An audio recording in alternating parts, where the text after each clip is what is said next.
Aujourd'hui, nous sommes avec le président de la République du Sénégal, Macky Sall, juste avant sa visite d'État en France. Monsieur le Président, bonjour. Bonjour. Merci de bien vouloir répondre à nos questions. Et tout d'abord, la Gambie, où Yahya Jammeh refuse donc de reconnaître le résultat des urnes et de reconnaître sa défaite contre Adama Barrow.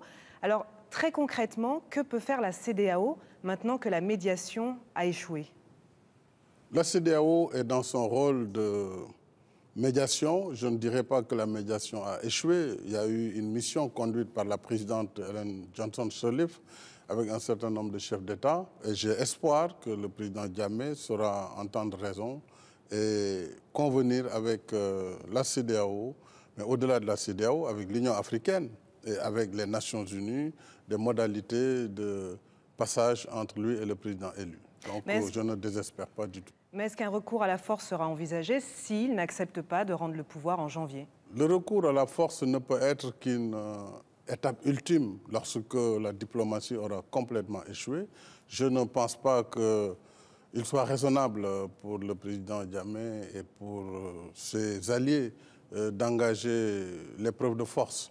Je pense que nous devons aussi respecter le président Jammeh et lui parler, qu'il comprenne que lui-même a reconnu sa défaite, donc il doit passer le témoin et il faut accompagner ce passage de témoin. Donc moi je suis convaincu que le dialogue permettra avant le terme du 17 janvier 2019 de lui faire entendre raison et de procéder au changement. Monsieur le Président, il y a quand même 8000 Sénégalais en Gambie. Est-ce que vous seriez prêt à intervenir en cas de trou pour les protéger? Je ne pense pas qu'entre Gambiens et Sénégalais, qu'on puisse en arriver à menacer les Sénégalais sur le territoire gambien. Du reste, nous avons l'obligation de défendre nos citoyens partout où ils sont dans le monde. Mais je ne crois pas que nous soyons dans cette perspective. Et je profite de votre antenne pour dire que le Sénégal n'a jamais envoyé le moindre soldat ou le moindre gendarme ou policier pour protéger le président élu Adama Barrow. Ça doit être très précisé, puisque d'ici le 17 janvier, c'est le président Jammeh qui reste président de la Gambie. Et tant que lui ne nous demande pas d'intervenir dans cette phase, nous ne pouvons pas le faire. Donc je réfute catégoriquement les propos qui ont été distillés dans la presse disant qu'il y aurait des militaires sénégalais ou des gendarmes sénégalais. Des gardes du corps. C'est tout à fait faux. Encore moins de gardes du corps envoyés en tout cas par les services de sécurité du Sénégal. Ça n'existe pas. Très bien. Visiblement, c'est la crainte de poursuite qui aurait entraîné cette volte-face de Yahya Jammeh. Alors, est-ce qu'une piste de solution, ce n'est pas de lui proposer une forme d'amnistie? Moi, je crois que j'ai toujours considéré que la justice doit être exercée. Mais au nom de la paix, on doit pouvoir trouver aussi des compromis. Puisque la justice, c'est en fait, mais la paix est encore plus importante. Et si nous ne privilégions pas une solution négociée, évidemment, le coût à payer peut être beaucoup plus important. Il y a eu certainement des crimes, je ne sais pas. Mais si nous engageons l'épreuve de force, il est clair que les conséquences vont être beaucoup plus dramatiques. Donc s'il faut dialoguer et trouver une sorte une porte de sortie pour Jammeh qui le protège... Une assurance qui ne serait pas poursuivie? Pourquoi pas, je ne sais pas, je ne veux pas trop m'étendre là-dessus, mais je suis pour le dialogue et pour qu'on lui permette de partir tranquillement et que la Gambie se réconcilie et continue son combat pour son développement. Concernant la justice, toujours, 3 pays africains ont annoncé qu'ils quittaient la CPI, qu'ils taxent de justice de blanc ou de justice anti-africaine.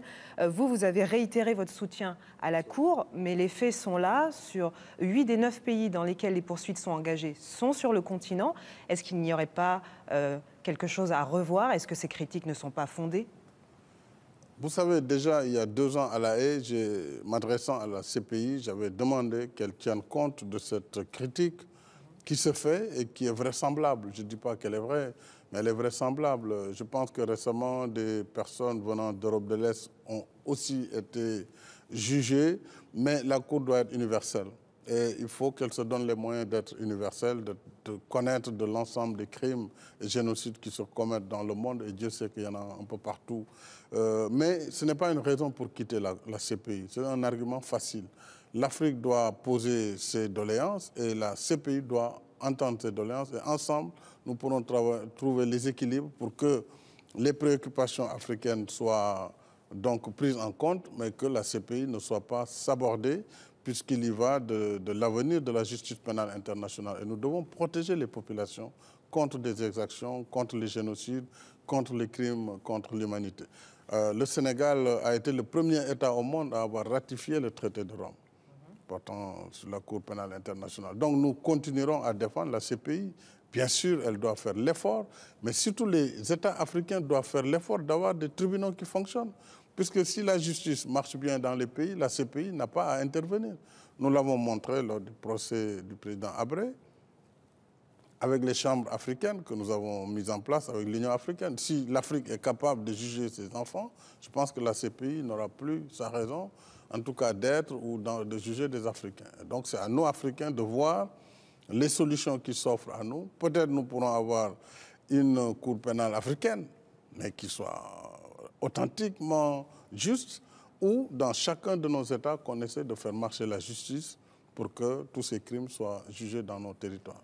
Alors, Monsieur le Président, vous êtes sur le point d'effectuer une visite d'État en France, du 19 au 23 décembre. C'est la première fois en plus de 30 ans qu'un président sénégalais se rend en visite d'État en France. Et parmi les dossiers qui vous lient à ce pays, à l'Europe, la migration. Il y a quelques jours, l'Union européenne a signé un accord avec le Mali. C'est le premier du genre, où en fait, donc, il facilite le retour des migrants refoulés d'Europe contre plus de coopération économique. Et l'Union européenne veut implémenter ce genre donc, de contrats dans différents pays, dont le Sénégal. Êtes-vous en train de négocier un tel accord, donc partenariat économique contre migrants refoulés au Sénégal? D'abord, permettez-moi de remercier le président François Hollande qui a bien voulu m'inviter au rang de visite d'État à Paris. Après une trentaine d'années sans visite d'État entre les deux pays, c'est pour magnifier l'excellence des relations entre la France et le Sénégal, qui est une relation particulière.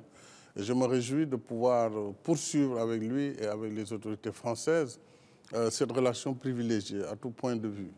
Avec l'Union européenne, nous sommes des partenaires. Nous avons travaillé ensemble, mais je peux tout de suite vous dire très clairement, le Sénégal ne peut pas accepter de travailler dans la perspective de plus de coopération, moins de migration.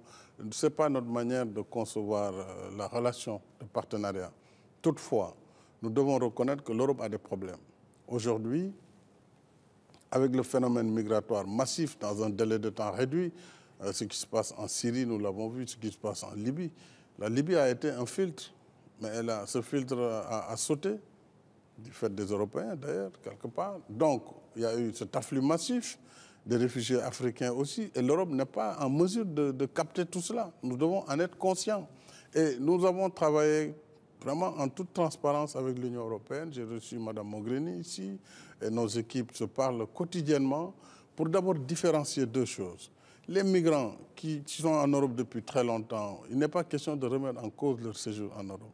Mais ceux qui viennent d'arriver par les vagues migratoires, par les chemins de la migration clandestine, l'Afrique doit aussi montrer une volonté ferme de combattre ce trafic et cette migration clandestine. Donc à ce niveau, nous travaillons avec l'Union européenne pour d'abord faire l'identification des personnes qui se réclament de notre pays, pour voir la réalité de ces Sénégalais, si réellement ça correspond à des Sénégalais ou pas. Ensuite, nous-mêmes, nous faisons des missions humanitaires pour apporter notre assistance à ceux de nos compatriotes qui seraient concernés. En ce moment, nous devons envoyer une mission en Italie, à Lampedusa plus précisément, pour voir quelle est la réalité. Parce qu'on n'entend que dans la presse, que par la presse, ce qui se passe. Nos diplomates y seront, avec aussi des missions de fonctionnaires pour savoir le nombre de Sénégalais concernés, si oui, si c'est dans le cadre des bateaux qui viennent par la Méditerranée, bien sûr, nous devrons pouvoir accompagner ces compatriotes, les ramener et leur donner des perspectives d'emploi et des perspectives de réinsertion. Pour les Sénégalais qui sont en Europe, tout comme pour les Africains qui sont en Europe avant cette vague, il n'est pas question de les toucher et il faut préserver leurs droits. Et je pense que là-dessus, nous sommes tout à fait en phase avec l'Europe. Mais moi, je dis clairement, je ne peux pas accepter voilà, disons, une balance entre voilà, migration ou coopération. Ça, ce n'est pas acceptable. Monsieur le Président, vous allez rencontrer votre homologue, le président Hollande, qui est en fin de mandat. La France est en période électorale. Une campagne qui prend parfois des accents xénophobes, islamophobes. Vous êtes à la tête d'un pays laïque, certes, mais très musulman. Comment vous réagissez ? Nous avons 95% de musulmans avec 4 à 5% de chrétiens. Nous vivons en parfaite harmonie. Il n'y a aucun problème. Donc on voit bien que musulmans et chrétiens peuvent cohabiter. Mais il y a un discours radical qui prend pour prétexte l'islam. Et ça, ce sont les musulmans qui doivent d'abord déconstruire ce discours par d'abord les références vis-à-vis du Coran et donner cet enseignement du Coran sur la tolérance religieuse pour que nul n'en ignore. Et nous devons faire éviter en tout cas ce choc de civilisation et ce choc de religion, d'ailleurs qui ne fait qu'arranger les terroristes. Donc en Europe, je peux comprendre que les gens soient parfois inquiets, mais il faut qu'ils retiennent que les plus grandes victimes sont musulmanes. Et c'est dans les pays musulmans où le terrorisme fait le plus de dégâts. Il n'y a qu'à voir l'actualité au quotidien. Donc il n'y a pas de problème islamique. Il y a des radicaux qui utilisent le discours islamique pour assouvir leurs desseins. Et cela, il faut les identifier, il faut les combattre et les neutraliser. Il y a maintenant la cohabitation et l'Europe ne peut pas s'enfermer. Je crois que c'est un... Donc le radicalisme, ou si les Européens ou certains pensent qu'ils peuvent se suffire à eux, ils se rendront compte qu'ils sont sur la mauvaise piste. Le monde est globalisé, les intérêts sont divers. Et donc il faut que nous travaillions ensemble dans un monde où nous échangeons et nous partageons les défis, le développement, la coopération et la solidarité. C'est comme ça que je vois l'avenir du monde. Et c'est le message, en tout cas d'amitié, que je voudrais donner aux Européens. Justice de blanc ou de justice anti-africaine. Vous avez réitéré votre soutien à la Cour, mais les faits sont là. Sur 8 des 9 pays dans lesquels les poursuites sont engagées sont sur le continent. Est-ce qu'il n'y aurait pas quelque chose à revoir? Est-ce que ces critiques ne sont pas fondées? Vous savez, déjà, il y a 2 ans à La Haye, m'adressant à la CPI, j'avais demandé qu'elle tienne compte de cette critique qui se fait et qui est vraisemblable. Je ne dis pas qu'elle est vraie, mais elle est vraisemblable. Je pense que récemment, des personnes venant d'Europe de l'Est ont aussi été jugées, mais la Cour doit être universelle. Et il faut qu'elle se donne les moyens d'être universelle, de connaître de l'ensemble des crimes et génocides qui se commettent dans le monde, et Dieu sait qu'il y en a un peu partout. Mais ce n'est pas une raison pour quitter la CPI, c'est un argument facile. L'Afrique doit poser ses doléances et la CPI doit entendre ses doléances, et ensemble, nous pourrons trouver les équilibres pour que les préoccupations africaines soient donc prises en compte, mais que la CPI ne soit pas sabordée, puisqu'il y va de l'avenir de la justice pénale internationale. Et nous devons protéger les populations contre des exactions, contre les génocides, contre les crimes contre l'humanité. Le Sénégal a été le premier État au monde à avoir ratifié le traité de Rome, portant sur la Cour pénale internationale. Donc nous continuerons à défendre la CPI. Bien sûr, elle doit faire l'effort, mais surtout les États africains doivent faire l'effort d'avoir des tribunaux qui fonctionnent. Puisque si la justice marche bien dans les pays, la CPI n'a pas à intervenir. Nous l'avons montré lors du procès du président Habré, avec les chambres africaines que nous avons mises en place avec l'Union africaine. Si l'Afrique est capable de juger ses enfants, je pense que la CPI n'aura plus sa raison, en tout cas d'être ou de juger des Africains. Donc c'est à nous, Africains, de voir les solutions qui s'offrent à nous. Peut-être nous pourrons avoir entre nos citoyens partout où ils sont dans le monde. Mais je ne crois pas que nous soyons dans cette perspective. Et je profite de votre antenne pour dire que le Sénégal n'a jamais envoyé le moindre soldat ou le moindre gendarme ou policier pour protéger le président élu Adama Barrow. Ça doit être très précisé, puisque d'ici le 17 janvier, c'est le président Jammeh qui reste président de la Gambie. Et tant que lui ne nous demande pas d'intervenir dans cette phase, nous ne pouvons pas le faire. Donc je réfute catégoriquement les propos qui ont été distillés dans la presse disant qu'il y aurait des militaires sénégalais ou des gendarmes sénégalais. Les gardes du corps. C'est tout à fait faux. Encore moins de gardes du corps envoyés en tout cas par les services de sécurité du Sénégal. Ça n'existe pas. Très bien. Visiblement, c'est la crainte de poursuite qui aurait entraîné cette volte-face de Yahya Jammeh. Alors, est-ce qu'une piste de solution, ce n'est pas de lui proposer une forme d'amnistie ? Moi, je crois que j'ai toujours considéré que la justice doit être exercée. Mais au nom de la paix, on doit pouvoir trouver aussi des compromis. Puisque la justice, c'est en fait, mais la paix est encore plus importante. Et si nous ne privilégions pas une solution négociée, évidemment, le coût à payer peut être beaucoup plus important.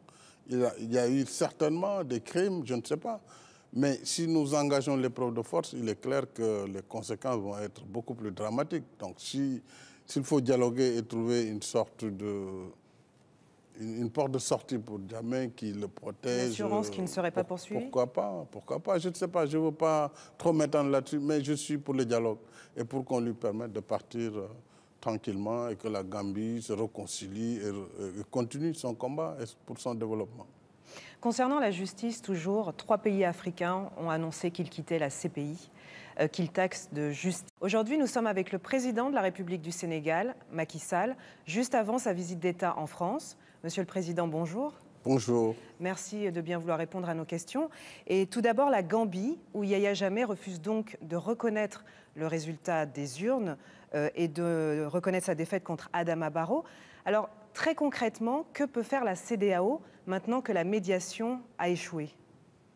La CEDEAO est dans son rôle de médiation. Je ne dirais pas que la médiation a échoué. Il y a eu une mission conduite par la présidente Ellen Johnson Sirleaf avec un certain nombre de chefs d'État. Et j'ai espoir que le président Jammeh saura entendre raison et convenir avec la CEDEAO, mais au-delà de la CEDEAO, avec l'Union africaine et avec les Nations unies, des modalités de passage entre lui et le président élu. Donc je ne désespère pas du tout. Mais est-ce qu'un recours à la force sera envisagé s'il n'accepte pas de rendre le pouvoir en janvier? Le recours à la force ne peut être qu'une étape ultime lorsque la diplomatie aura complètement échoué.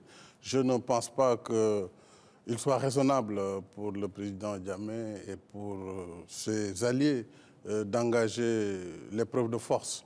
Je pense que nous devons aussi respecter le président Jammeh et lui parler, qu'il comprenne que lui-même a reconnu sa défaite, donc il doit passer le témoin et il faut accompagner ce passage de témoin. Donc moi je suis convaincu que le dialogue permettra avant le terme du 17 janvier 2019 de lui faire entendre raison et de procéder au changement. Monsieur le Président, il y a quand même 8000 Sénégalais en Gambie. Est-ce que vous seriez prêt à intervenir en cas de trou pour les protéger? Je ne pense pas qu'entre Gambiens et Sénégalais, qu'on puisse en arriver à menacer les Sénégalais sur le territoire gambien. Du reste, nous avons l'obligation de défendre une cour pénale africaine, mais qui soit authentiquement juste, ou dans chacun de nos États qu'on essaie de faire marcher la justice pour que tous ces crimes soient jugés dans nos territoires. Alors, Monsieur le Président, vous êtes sur le point d'effectuer une visite d'État en France, du 19 au 23 décembre. C'est la première fois en plus de 30 ans qu'un président sénégalais se rend en visite d'État en France. Et parmi les dossiers qui vous lient à ce pays, à l'Europe, la migration. Il y a quelques jours, l'Union européenne a signé un accord avec le Mali. C'est le premier du genre, où en fait, donc, il facilite le retour des migrants refoulés d'Europe contre plus de coopération économique. Et l'Union européenne veut implémenter ce genre donc, de contrats dans différents pays, dont le Sénégal. Êtes-vous en train de négocier un tel accord, donc partenariat économique contre migrants refoulés au Sénégal? D'abord, permettez-moi de remercier le président François Hollande qui a bien voulu m'inviter au rang de visite d'État à Paris. Après une trentaine d'années sans visite d'État entre les deux pays, c'est pour magnifier l'excellence des relations entre la France et le Sénégal, qui est une relation particulière. Et je me réjouis de pouvoir poursuivre avec lui et avec les autorités françaises cette relation privilégiée à tout point de vue. Avec l'Union européenne, nous sommes des partenaires. Nous avons travaillé ensemble, mais je peux tout de suite vous dire très clairement, le Sénégal ne peut pas accepter de travailler dans la perspective de plus de coopération, moins de migration. Ce n'est pas notre manière de concevoir la relation de partenariat. Toutefois, nous devons reconnaître que l'Europe a des problèmes. Aujourd'hui, avec le phénomène migratoire massif dans un délai de temps réduit, ce qui se passe en Syrie, nous l'avons vu, ce qui se passe en Libye. La Libye a été un filtre, mais ce filtre a sauté, du fait des Européens d'ailleurs, quelque part. Donc, il y a eu cet afflux massif des réfugiés africains aussi, et l'Europe n'est pas en mesure de capter tout cela. Nous devons en être conscients.